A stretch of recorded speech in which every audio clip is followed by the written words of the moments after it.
Good morning student, my name is Ramandeep Kaur. आज हम अपने इस लेक्चर में जो हमारा सब्जेक्ट है मैनेजरियल इकोनॉमिक्स 2, उसके जो है फर्स्ट टॉपिक जो है आपके सिलेबस में दिया है नेशनल इनकम, उसके बारे में हम बेसिक कंसेप्ट जो है वो स्टार्ट करेंगे। राइट, तो first of all national income होता क्या है? ठीक है, national income is the money value of all the final goods and services produced by a country during a period of 1 year. National income consists of a collection of a different types of goods and services of a different type. Right, क्या बोल रहे हैं कि national income क्या होती है कि एक मनी वैल्यू होती है जो भी हम जो कंट्री है एक अकाउंटिंग पीरियड में एक साल के पीरियड में जो भी गुड्स एंड सर्विसेज प्रोड्यूस करती है उसकी मनी वैल्यू जो होती है उसको हम क्या बोलते हैं? National income. तो जो नेशनल इनकम होती है वो किस चीज़ से कंसिस्ट होती है? वो different types of goods and services की ठीक है उनकी कलेक्शन से जो है वो कंसिस्ट होती है, उससे बनी होती है। राइट, तो नेशनल इनकम बेसिकली क्या है कि मनी वैल्यू होती है फाइनल जो हम गुड्स एंड सर्विसेज प्रोड्यूस करते हैं। ठीक है, एक कंपनी जो है final and goods services produce करती है एक साल के अंदर, उसको हम बोल देते हैं नेशनल इनकम। राइट, तो नेशनल इनकम के जो बेसिक कंसेप्ट हैं उसमें क्या क्या आ जाते हैं? राइट, फर्स्ट है gross domestic product, next gross domestic product at constant price and at current price. Right, gross domestic product at factor cost and gross domestic product at market price. Right, next हमारे पास जो है वो है net domestic product, next gross national product, next net national product and last is net national product at factor cost और national income. Right, तो ये जो concept हैं वो थोड़े से कंफ्यूजिंग है, इसलिए हम इनको थोड़ा थोड़ा कर करेंगे, तो आप इसको अच्छे से अपने जो ये बेसिक कंसेप्ट हैं इनको अच्छे से क्लियर कर लेना। राइट, तो आज हम जो क्या है वो इतने ही करेंगे, ग्रॉस डोमेस्टिक प्रोडक्ट से ही स्टार्ट करेंगे हम। राइट, तो फर्स्ट है gross domestic product. Gross domestic product क्या होता है? Gross domestic product is the money value of all goods and services produced in the domestic territory of a country during an accounting year. Right, कि gross domestic product जो होती है वो goods and services की money value होती है जो कहाँ? एक कंट्री की टेरिटरी के अंदर, उसके टेरिटरी के बाहर नहीं, सिर्फ और सिर्फ उसकी टेरिटरी के अंदर एक अकाउंटिंग ईयर में जो प्रोड्यूस की जाती हैं उनको हम बोलते हैं ग्रॉस डोमेस्टिक प्रोडक्ट। राइट, तो gross domestic product is the market value of all officially recognised financial goods and services produced within a country. एक कंट्री के अंदर जो उसकी टेरिटरी बाउंड्रीज होती हैं उनके अंदर जो हम गुड्स एंड सर्विसेज प्रोड्यूस करते हैं that is called gross domestic product. ठीक है, जिसको हम शॉर्ट फॉर्म में जीडीपी बोल देते हैं। ठीक है, तो हम जीडीपी कैसे कैलकुलेट करते हैं? GDP is equals to C plus I plus E plus ji.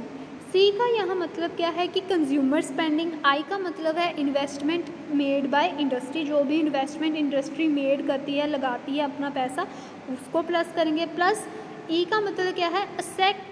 Access of import over export and plus G जो कि है गवर्नमेंट की स्पेंडिंग। ठीक है जी, फर्स्ट कंज्यूमर की स्पेंडिंग, इन्वेस्टमेंट जो इंडस्ट्री ने की है, जो भी इंपोर्ट का एक्सेस होता है इंपोर्ट के ऊपर, और जो भी गवर्नमेंट की स्पेंडिंग होती है उसको हम प्लस करेंगे तो हमारे पास क्या आ जाएगा? जीडीपी। राइट, नेक्स्ट है gross domestic product at constant price and current price. दो टाइप के होते हैं, gross domestic eight constant price के ऊपर और करंट प्राइस के ऊपर।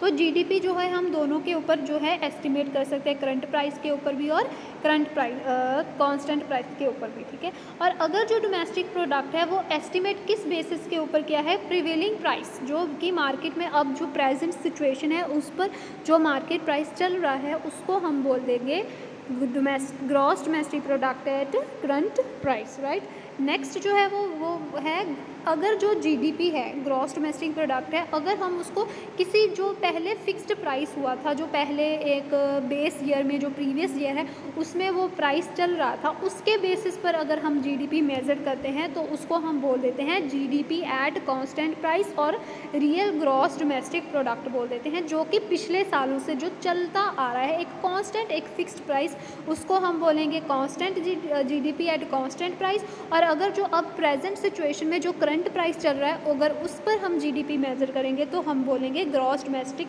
Product at current price, right.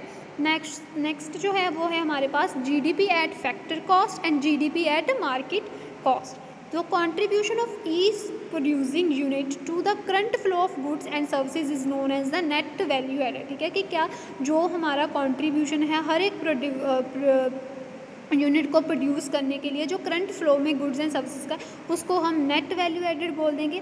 तो GDP at factor cost is estimated as the sum of net value, ठीक है जी। जीडीपी हम फैक्टर कॉस्ट पर कैसे एस्टिमेट करेंगे कि जो नेट वैल्यू है उसका सम, जिसमें हमने क्या ऐड किया है, डिफरेंट प्रोड्यूसिंग जो डिफरेंट यूनिट्स जो हम प्रोड्यूस करें उसको ऐड किया है, और कंजम्पशन ऑफ फिक्स्ड कैपिटल जो हमारी फिक्स्ड कैपिटल है उसको हमने ऐड किया है, उसको हम बोल देंगे जीडीपी एट फैक्टर कॉस्ट। जो भी हमने क्या है नेट वैल्यू ऐड की और जो भी हमारे डिफरेंट जो हम यूनिट प्रोड्यूस कर रहे हैं उनको ऐड किया, ठीक है जी, और consumption of fixed capital, right. Next हमारे पास है conceptually the value of GDP whether estimated market price और factor cost must be identical, ठीक है, कि क्या कह रहे हैं कि जो भी हमारी जीडीपी है चाहे उसको हम मार्केट प्राइस पर एस्टिमेट करें और चाहे फिक्स्ड कॉस्ट पर करें, वो क्या है वो आइडेंटिकल होनी चाहिए। ये क्यों होना चाहिए? This is because the final value of goods and services must be equal to the cost involve in their production. ये क्यों होना चाहिए? क्योंकि जो फाइनल वैल्यू होती है गुड्स एंड सर्विसेज की, जब हमारे पास प्रोड्यूस होकर गुड्स आ जाती हैं, उनकी जो फाइनल वैल्यूज़ है वो किस चीज़ के इक्वल होनी चाहिए? जो कॉस्ट इन्वॉल्व हुई उनको प्रोड्यूस करने के लिए, जो भी हमारे पास कॉस्ट इन्वॉल्व हुई उनको प्रोड्यूस करने के लिए, ठीक है जी, उसके इक्वल होनी चाहिए हमारी, ठीक है जी, आइडेंटिकल होनी चाहिए, ठीक है। Next is GDP at factor cost का फॉर्मूला क्या है? GDP at market price minus IT plus S. तो स्टूडेंट ये था हमारा जीडीपी का कंसेप्ट, ठीक है। नेशनल इनकम के जो आगे कंसेप्ट हैं उनमें से हमने ग्रॉस डोमेस्टिक प्रोडक्ट के जो कंसेप्ट आ रहे थे वो सारे कर लिए। आपको ये कंसेप्ट जो है वो आप इनको अच्छे से क्लियर कर लेना, ठीक है। अगर आपको फिर भी इनमें कोई प्रॉब्लम होगी तो आप मेरे से कॉन्टैक्ट कर लेना। Thank you class.